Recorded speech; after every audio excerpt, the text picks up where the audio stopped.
The interview lasted exactly 4 minutes before Sarah Chen walked out, not because she quit, but because Marcus Sterling told her to leave. She'd committed the unforgivable sin of placing a glass of water on his mahogany desk without a coaster. 23 assistants before her had failed to meet his standards, none surviving beyond 3 weeks. The longest had made it 26. Days before a misplaced comma in an email became her exit ticket. But Sarah didn't leave that building. Instead, she stood in the marble lobby, staring at the elevator. That should have carried her away. From the notorious CEO whose empire spanned 42 countries, but whose humanity, according to every business journal, had atrophied years ago, something her grandmother once said echoed in her mind. The hardest people to love are the ones who need it most. Sarah pressed the button and went back up.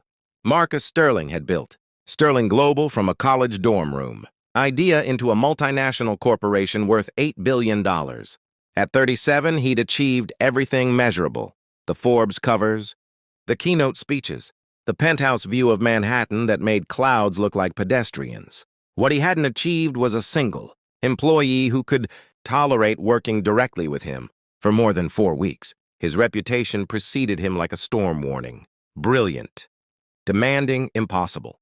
When Sarah stepped back into his office, Marcus looked up from his laptop, his jaw tightening. "I believe I dismissed you." "You did," Sarah said, her voice steady despite her hammering heart. "But I don't think you meant it." "Excuse me?" The temperature in the room seemed to drop 10 degrees. "The water ring on your desk, it's already there. Under the papers on the left corner. Someone else left it, probably weeks ago. You just needed a reason." She met his eyes. Those ice-blue eyes that had stared down competitors and board members. "I'm not leaving because you're having a bad day." For the first time in perhaps a decade, Marcus Sterling was speechless. Nobody contradicted him. Nobody came back. The silence stretched between them like a chasm until finally, he said, "You have 1 week. Prove you're different from the others." Sarah proved it in 3 days. She didn't do it by being perfect.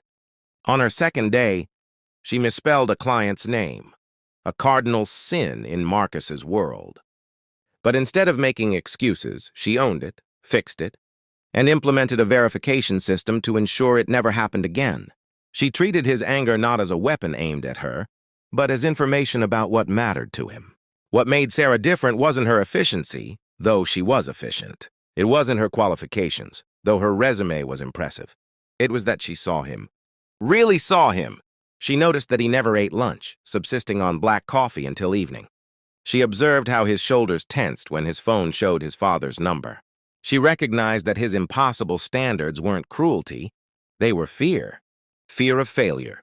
Fear of becoming like his father, whose own company had collapsed due to negligence, taking the family name down with it. On day 8, Marcus waited for her to make a fatal error. She didn't. On day 15, he increased her workload, giving her tasks he'd never entrusted to previous assistants. She handled them. On day 27, he realized he'd stopped counting days, and that terrified him. "Why are you still here?" he asked her late one evening when they were alone in the office, the Manhattan skyline glittering below them like scattered diamonds. "Everyone else runs. Why don't you?" Sarah looked up from her desk. "Because you're not actually impossible. Mr. Sterling, you're just impossibly lonely." The words hung in the air between them, true and terrible and tender. Marcus's carefully constructed walls began to crack. He told himself it was just efficiency when he started asking Sarah's opinion on decisions. He convinced himself it was practical when he began, insisting she take proper lunch, breaks, and even join him. He pretended it was professional development. When he found himself explaining not just what he needed, but why it mattered, the transformation didn't happen overnight. Marcus still had days when his temper flared, when the pressure of running an empire made him sharp and cutting. But Sarah had learned something his previous assistants hadn't. His bark was indeed worse than his bite, and beneath both was a man who'd forgotten how to let anyone close. 1 month became 2. 2 became 3. The office gossip mill went into overdrive. How was she surviving? What was her secret? Some speculated romance. Others assumed blackmail. Nobody guessed the truth. She'd simply decided to care about the person behind the persona. The real test came on day 73. Marcus's father called drunk, blaming Marcus for the family's fall from grace, hurling accusations that had haunted his son for 15 years. Sarah watched Marcus's face close off, watched him become the ice-cold CEO the world feared. After he hung up, he sat in silence, his hands trembling almost imperceptibly. She didn't ask permission. She didn't wait for instruction. Sarah simply walked into his office, closed the door, and said, "Tell me about him. The real story." And Marcus Sterling, who hadn't cried since he was 12, who'd built an empire on the rubble of his father's failure, who'd sworn never to be vulnerable again, broke. The story poured out. A childhood spent watching his father's negligence destroy everything. Employees losing pensions, families losing homes. His vow to never let anyone suffer because of his carelessness. The impossible standards that weren't about perfection, but about protection. "I can't fail them," he whispered. "I can't be him." "You're not," Sarah said quietly. "But you're so busy trying not to be your father that you've forgotten to be yourself." Something shifted that night.